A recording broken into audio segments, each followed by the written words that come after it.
नमस्कार,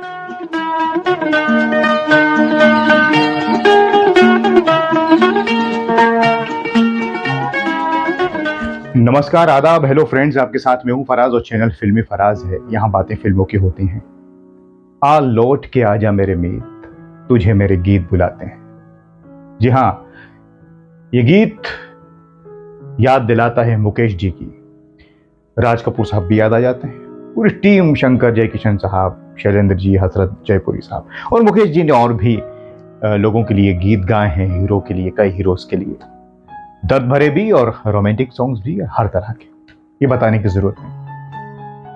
दोस्तों, मुकेश जी के उतने गीत नहीं रहे जितने दूसरे सिंगर्स के रहे हों, चाहे वो किशोर दा हो, रफी साहब हों, लेकिन जितने भी नगमे हैं लाजवाब हैं।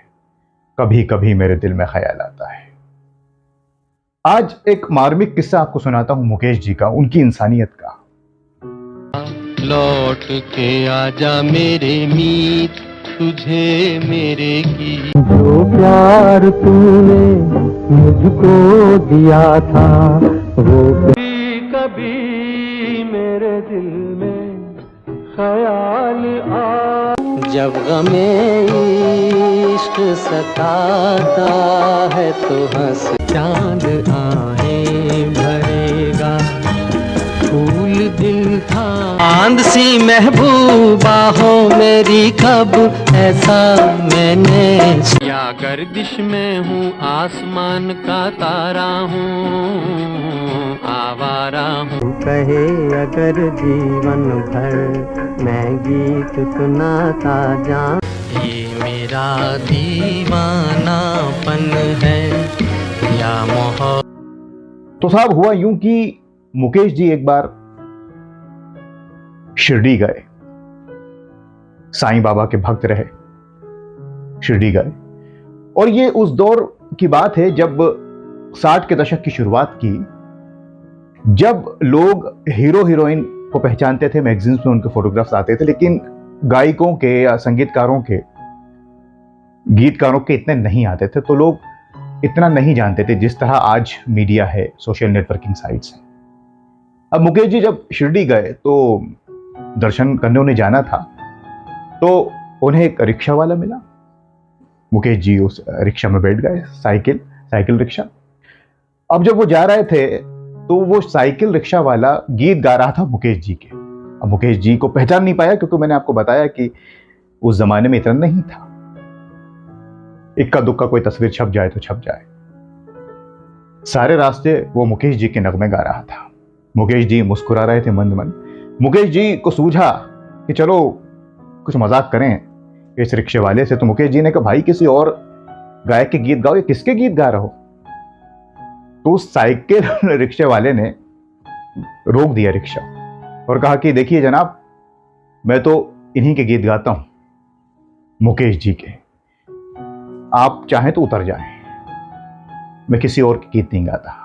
खैर, मुकेश जी ने कहा, अरे भाई मैं तो मजाक कर रहा था, आपको जिनके गीत गाना है आप गाइए, लेकिन मुझे ले चलिए, मुझे दर्शन कराइए।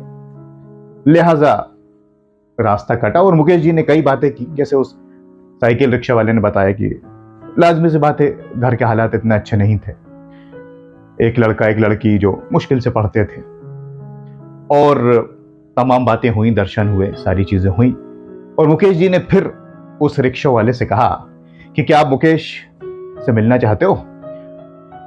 तो साइकिल रिक्शा वाले ने कहा कि अरे साहब, क्यों मजाक कर रहा हूं, मैं गरीब, कहां इतने पैसे के बंबई नगरिया जाऊं।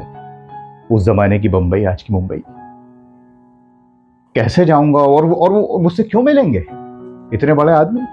मुकेश जी ने कहा, नहीं नहीं, आप मेरे साथ चलिए। खैर, मुकेश जी उस रिक्शा वालों को अपने साथ बंबई ले आए। और जब वो घर पहुंचे तो अब तक देखिए रिक्शा वालों को मालूम नहीं कि ये मामला क्या है, ये कौन है। घर पहुंचकर मुकेश जी ने अपने घर वालों से कहा कि इनको बिठाओ। वो फ्रेश हुए, नाश्ता पानी कराया। मुकेश जी ने कहा, मैं आता हूं, क्योंकि सफर से आए थे। अब हुआ क्या साहब कि जब वो साइकिल रिक्शा वाले घर में बैठे, ड्राइंग रूम में मुकेश जी की तस्वीर लगी थी। अब वो नितिन मुकेश भी और घर वाले भी तो रिक्शे वाले ने कहा कि ये भाई साहब जो मेरे साथ आए हैं शिरडी से, ये तो उन्हीं की, ये तो वैसे ही लगते हैं। और नीचे देखा तो नाम लिखा था मुकेश जी का। तो रिक्शे वाले ने घर वालों से पूछा, नितिन मुकेश से पूछा कि ये तस्वीर तो ये भाई साहब की है, इनका नाम भी क्या मुकेश है क्या? तो अब वो घर वालों ने बताया कि इनका नाम भी मुकेश है, तस्वीर ये मुकेश ही तो हैं, यही हैं गायक मुकेश। जब घर वालों ने ये बात बताई साइकिल रिक्शा वालों के, तो आप सोचिए वो खड़े हो गए और कुछ लफ्ज नहीं थे बोलने के लिए कि ये मुकेश हैं, महान गायक सिंगर मुकेश। मैं इनके साथ रहा इतने दिन और इनके साथ मुंबई आया और इन्होंने मुझे बताया तक नहीं कि इन्हीं के गीत गा रहा था कि वो खुद मुकेश हैं। दोस्तों फिर मुकेश जी आए और वो रिक्शा वाले उनसे गले मिल गए और रोने लगे, अरे मुकेश जी आपने मुझे बताया नहीं, आप ही थे और आप मुझे यहाँ तक ले आए हो, इतना बड़प्पन। मुकेश जी ने वो उनको खूब प्यार दिया और साथ में रखा, 2-3 दिन तक मुंबई घुमाया, खूब उनकी खातिरदारी की। और दोस्तों यही बड़प्पन जो मुकेश जी का रहा वो यहीं नहीं रुका। जब साइकिल रिक्शा वालों को विदा किया तो मुकेश जी ने यह ताकीद भी की घर वालों को कि इनके जो बच्चे हैं इनकी पढ़ाई का खर्चा अब हम उठाएंगे। दोस्तों उसके बाद फिर ये मुकेश जी ने किया, उनको विदा किया, वापस वो शिरडी आए रिक्शा वाले, और मुकेश जी फिर ताउम्र उनके बच्चों की मदद करते रहे जब तक इस दुनिया में रहे। उसके बाद भी उनके घर वालों ने की होगी, खैर फिर वो बच्चे बड़े भी हो गए होंगे। तो दोस्तों ये सादगी भरा किस्सा मुकेश जी का कि किस तरह से वो रिक्शा वाले उनको नहीं पहचान पाया, वो जमाना ऐसा था, तस्वीरें बहुत ज्यादा नहीं छपती थी।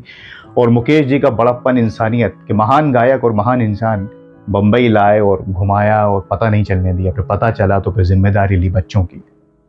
ये मैंने आपसे किस्सा इसलिए शेयर किया कि हम इनके गीत सुनते रहते हैं, किस्से भी सुनते रहते हैं बहुत से, हो सकता है आपने सुना हो या ना सुना हो। मुझे ऐसा लगा कि ये बात जिक्र इसका करना चाहिए ताकि और लोगों में भी इंसानियत थोड़ी पहुंचे और ये पता चले कि ये लोग सिर्फ महान गायक नहीं थे, महान इंसान भी रहे, चाहे वो मुकेश जी हों, किशोर दा हों, रफ़ी साहब हों या कोई भी हो।